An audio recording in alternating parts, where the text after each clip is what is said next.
Hai, jumpa lagi dengan saya Rian teman-teman. Apa kabar? Semoga teman-teman selalu dalam keadaan sehat walafiat. Kita jumpa lagi di channel Nofriansyah Tales yang menceritakan kisah-kisah yang dikirimkan oleh para subscriber saya. Oke teman-teman, kita akan mulai, tapi tentunya setelah pesan-pesan berikut mau lewat.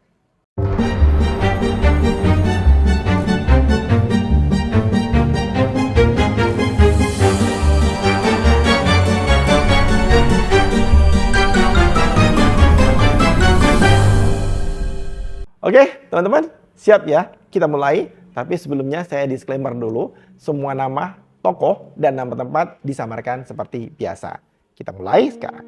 Selamat malam Mas Rian. Saya adalah Rani, seorang subscriber lama di channel sebelumnya. Baru saja saya mengetahui bahwa Mas Rian telah membuat channel baru di YouTube yang membahas cerita horor dan podcast. Nggak nyangka ya, ternyata dia subscriber lama saya. Ada sebuah kisah yang ingin saya bagikan. Sebuah peristiwa kelam yang terjadi di masa lalu. Kejadiannya yang begitu aneh dan sulit diterima oleh akal sehat. Oh iya, lupa teman-teman. Saya mau potong dulu sebentar ya. Kita cut dulu ya. Jadi video ini merupakan kelanjutan dari video saya yang sebelumnya yang berjudul Tumbal Ibu Andini. Jadi kalau teman-teman mau nyambung, pastikan sudah nonton video saya sebelumnya. Oke, kita lanjut. Saya adalah anak dari salah satu asisten rumah tangga yang pernah bekerja di rumah Pak Indra. Ibu saya masih sehat dan bersedia menceritakan pengalaman masa lalunya, namun dengan satu syarat, namanya tidak boleh disebutkan. Semua bermula ketika ibu saya diajak bekerja oleh seorang tetangga kami, sebut saja namanya Bu Ida, yang telah lebih dulu menjadi asisten rumah tangga di sana. Selain ibu saya, seorang perempuan bernama Mbak Yuyun juga ikut bekerja. Saat itu ayah saya sedang sakit parah dan tidak bisa bekerja, sehingga ibu saya memutuskan untuk menerima pekerjaan tersebut. Perjalanan ke rumah Pak Indra sangat jauh, memakan waktu 8 jam dengan bus. Sampainya di sana, ibu saya takjub melihat kemewahan rumah tersebut. Sesuatu yang sebelumnya hanya dia lihat di film-film saja. Ia pun berpikir bahwa bekerja di sana mungkin akan menjadi pengalaman yang menyenangkan. Namun kesan pertama bertemu dengan Pak Indra dan istrinya Bu Mita langsung menimbulkan ketidaknyamanan. Mereka memiliki raut wajah angkuh, sikap dingin, dan tidak banyak bicara. Saat ibu saya, Bu Ida, dan Mbak Yuyun menunggu di ruang tamu, tiba-tiba dari dalam kamar keluar seorang wanita tua bersama Bu Mita. Wanita itu adalah seorang dukun beranak. Ibu saya heran, mengapa keluarga sekaya ini masih menggunakan jasa dukun beranak? Bukannya dokter atau bidan? Malam pertama di rumah itu, ibu saya terbangun karena ingin buang air kecil. Saat berjalan menuju kamar mandi, ia mendengar suara erangan lirih dari kejauhan. Suara itu bukan suara manusia yang kesakitan, tetapi lebih seperti sesuatu yang tidak seharusnya ada di dunia ini. Bulu kuduknya langsung berdiri. Ia bergegas kembali ke kamar, tetapi saat ia masuk, Bu Ida sudah duduk di ranjang dan menatapnya seakan mengetahui apa yang baru saja didengar ibu saya. Tanpa berkata apa-apa, ibu saya langsung tidur kembali. Keesokan paginya, saat mereka sedang berberes-beres di dapur, Bu Ida mendekat dan berkata dengan suara pelan, "Aku tahu apa yang kau dengar semalam. Tapi jangan pernah bercerita kepada siapapun." Ibu saya hanya mengangguk. Hari demi hari berlalu. Tetapi semakin lama, semakin banyak hal aneh yang terjadi. Ibu saya pernah dimarahi dengan sangat kasar hanya karena tanpa sengaja hampir masuk ke kamar Pak Indra dan Bu Mita. Padahal ia hanya ingin membersihkan ruangan seperti biasa. "Kamar itu hanya boleh dibersihkan oleh Ibu Yuli," kata Bu Ida. Bu Yuli adalah seorang kepercayaan keluarga tersebut. Satu-satunya pembantu yang diperbolehkan masuk ke kamar utama. Bahkan Bu Ida yang sudah bekerja selama 4 bulan pun belum pernah melihat isi kamar tersebut. Nah teman-teman, ingat siapa Bu Yuli? Ingat gak? Bu Yuli adalah ibunya Andini. yang memang bebas keluar masuk ke rumahnya Pak Indra dan Bu Mita. Lanjut ya. Suatu hari ibu saya mencium bau anyir yang sangat menyengat dari belakang rumah. Bau itu seperti yang sudah mengering bercampur dengan aroma busuk yang membuat perutnya mual. Ia juga pernah melihat Bu Yuli memasak makanan khusus dengan bahan yang tampak mencurigakan. Salah satu masakan itu menggunakan Bu Yuli mengatakan itu adalah sapi. Tetapi ada sesuatu yang membuat ibu saya ragu. Terkadang rumah itu kedatangan tamu-tamu misterius. Mereka selalu datang dengan mobil mewah, menggunakan pakaian serba hitam, dan berkumpul di dalam sebuah ruangan yang hanya bisa dimasuki oleh Pak Indra, Bu Mita, dan Bu Yuli. Ritual aneh itu berlangsung setiap 2 bulan sekali, tepat di pertengahan bulan menurut penanggalan Jawa. Suatu hari, ibu saya tanpa sengaja melihat Bu Yuli memasukkan sesuatu ke dalam kantong kresek hitam dan menguburkannya di belakang rumah. Ibu saya penasaran. Ia yakin bahwa yang dimasak adalah ayam. Tapi tulang yang ia lihat terlalu besar untuk seekor ayam biasa. 2 bulan kemudian, ketika ritual kembali berlangsung, ibu saya, Bu Ida, dan Mbak Yuyun memutuskan untuk menyelidiki gundukan tanah di belakang rumah. Dengan tangan gemetar, mereka menggali tanah itu.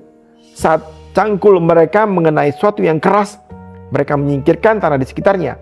Yang mereka temukan membuat jantung mereka nyaris berhenti. 4 tengkorak manusia. Mereka panik. Mereka langsung berpandangan dengan wajah pucat. Tidak ada yang berani berkata-kata.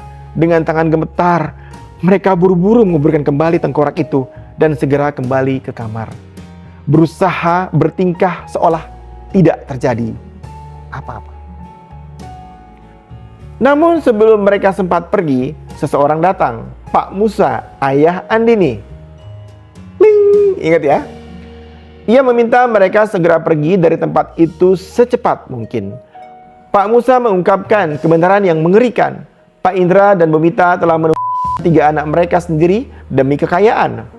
Kini mereka sedang menunggu kelahiran anak keempat untuk dijadikan tumbal berikutnya.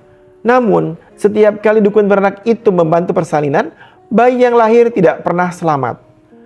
Pak Musa memperingatkan ibu saya bahwa mereka juga bisa menjadi korban berikutnya. Ia menyarankan mereka untuk meninggalkan Pulau Jawa karena orang-orang seperti Pak Indra dan Bu Mita tidak akan membiarkan saksi mata tetap hidup. Tanpa berpikir panjang, ibu saya segera pulang. Kebetulan ayah saya saat itu dipanggil ke kampung halamannya di luar Pulau Jawa untuk pembagian warisan. Kami sekeluarga langsung pindah dan tidak pernah kembali lagi. Bu Ida juga pindah ke pulau lain, tetapi 6 tahun kemudian ia nekat kembali ke Pulau Jawa. Tak lama setelah kepulangannya, ia ditemukan di kamar mandi dengan kepala tenggelam dalam bak air. Mbak Yuyun mengalami gangguan jiwa selama 3 tahun dan akhirnya meninggal setelah meminum racun serangga. Rumah Pak Indra kini telah dijual dan diubah menjadi tempat wisata yang cukup terkenal. Namun, keberadaan Pak Indra, Bu Mita, dan Bu Yuli tidak pernah diketahui lagi. Apakah mereka melarikan diri karena takut ketahuan? Apakah mereka telah bertobat? Atau mungkin mereka hanya sedang mencari mangsa baru? Gak ada yang tahu. Oke teman-teman, saya coba resume lah ya, resum ceritanya ya. Jadi yang pertama mengirimkan cerita ini kan Andini, yang sudah saya share dalam bentuk video sebelumnya, di mana di situ Andini menceritakan bahwa ibunya Bu Yuli itu bekerja di tempat orang kaya yang namanya Pak Indra Domita. Kemudian ayah Andini sudah bercerai dengan ibunya dan entah kemana waktu itu, rimbanya nggak tahu, pergi bersama 2 saudara laki-lakinya. Jadi Andini itu tiga bersaudara, 2 laki-laki dan Andini, jadi 3 orang. Dan kemudian pada saat Andini dibawa oleh ibunya Bu Yuli ke rumah Pak Indra dan Bu Mita untuk menghadiri suatu acara, ayahnya Andini datang menjemput. Pada saat penjemputan itu, ketiga orang ART yang salah satunya adalah Ibu Rani ini ya ikut juga lari malam itu keluar dari Pulau Jawa. Kemudian sebenarnya antara ayah Andini dan ibunya Rani yang barusan kita bacakan ceritanya, ini sudah lost contact sejak mereka keluar lari dari Pulau Jawa untuk menghindari kejaran Pak Indra dan Bu Mita tadi. Nah, ini ketemunya di Facebook. Jadi nggak sengaja ketemu dan bertemanlah di situ. Dan walaupun berteman antara orang tuanya, ayahnya Andini dengan ibunya Rani ini berteman di Facebook, mereka jaranglah bertegur sapa. Tapi akhirnya Andini yang berinisiatif menghubungi mereka dan akhirnya diceritakanlah cerita ini supaya nyambung cerita antara Andini dengan ceritanya si Rani. Nah, kalau dari saya sendiri ya, bisa dibilang kan ini cerita 20 tahun yang lalu. Sekarang 2025. Artinya 2005. 2005. Enggak kuno-kuno banget lah ya. 2005 itu kan udah bisa dibilang ya udah termasuk maju lah ya. Kalau untuk level orang kaya, saya bukan mengkotak-kotak atau merendahkan orang ya, tidak. Tapi dengan konteks di sini dia orang kaya, rumahnya besar seperti yang digambarkan di cerita tadi, agak janggal juga dong ya kalau melahirkan itu harus menggunakan dukun beranak, ya kan, orang kaya gitu loh. Paling enggak kan dia ke rumah sakit yang terkenal dan mahal untuk melahirkan. Tapi ya dari situ aja kita udah bisa melihat something wrong, kenapa harus menggunakan jasa dukun beranak padahal dia orang kaya. Kemudian sadis ya kalau saya bilang, hanya mengejar kekayaan dunia, kesenangan dunia. Ada orang yang tega membunuh anaknya supaya bisa menjadi kaya. Kalau kita pikir kita kan ini nggak hidup selamanya di dunia ya, apa sih artinya kekayaan? Toh itu juga akan terhempas dari diri kita. Kita nggak akan mau mati kekayaan itu. Yang pasti setiap orang akan masuk ke dalam ruangan 1x2 yang dalamnya 1 meter. Ya, nggak ada pintu, nggak ada jendela. Jadi gitu ya teman-teman, agak aneh kalau menurut saya, dan ini agak sadis, kemudian agak kejam. Tapi ceritanya juga banyak kalau buat saya mungkin message yang ingin saya sampaikan dari cerita ini, kita hidup sesuai dengan apa yang kita mampu, sesuai dengan apa yang kita punya.